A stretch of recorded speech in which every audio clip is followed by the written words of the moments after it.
About 66 million years ago, perhaps on a downright unlucky day in May, an asteroid smashed into our planet.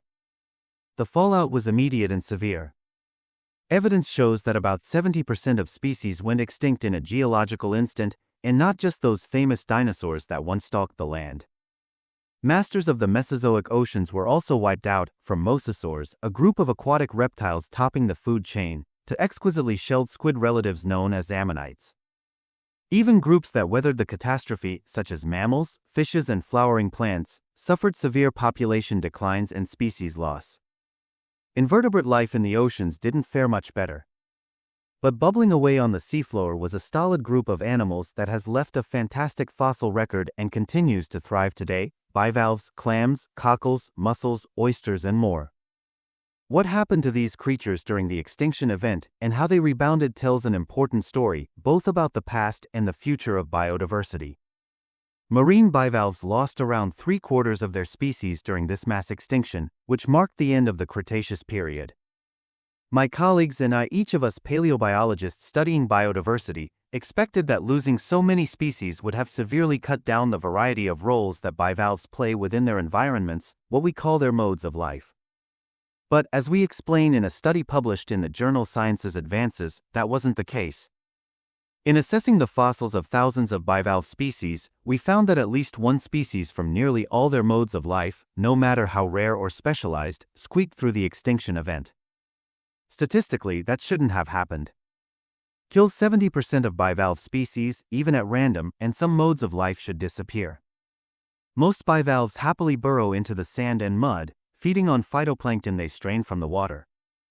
But others have adopted chemosymbionts and photosymbionts, bacteria and algae that produce nutrients for the bivalves from chemicals or sunlight in exchange for housing. A few have even become carnivorous. Some groups, including the oysters, can lay down a tough cement that hardens underwater, and mussels hold onto rocks by spinning silken threads. We thought surely these more specialized modes of life would have been snuffed out by the effects of the asteroid's impact, including dust and debris likely blocking sunlight and disrupting a huge part of the bivalve's food chain, photosynthetic algae and bacteria. Instead, most persisted, although biodiversity was forever scrambled as a new ecological landscape emerged. Species that were once dominant struggled, while evolutionary newcomers rose in their place. The reasons some species survived and others didn't leave many questions to explore. Those that filtered phytoplankton from the water column suffered some of the highest species losses, but so did species that fed on organic scraps and didn't rely as much on the sun's energy. Narrow geographic distributions and different metabolisms may have contributed to these extinction patterns. Biodiversity bounces back. Life rebounded from each of the big 5 mass extinctions throughout Earth's history, eventually punching through past diversity highs. The rich fossil record and spectacular ecological diversity of bivalves gives us a terrific opportunity to study these rebounds to understand how ecosystems and global biodiversity rebuild in the wake of extinctions. The extinction caused by the asteroid strike knocked down some thriving modes of life and opened the door for others to dominate the new landscape. While many people lament the loss of the dinosaurs, we malacologists miss the rudists. These bizarrely shaped bivalves resembled giant ice cream cones, sometimes reaching more than 3 feet (1 meter) in size, and they dominated the shallow, tropical Mesozoic seas as massive aggregations of contorted individuals, similar to today's coral reefs. At least a few harbored photosymbiotic algae, which provided them with nutrients and spurred their growth, much like modern corals.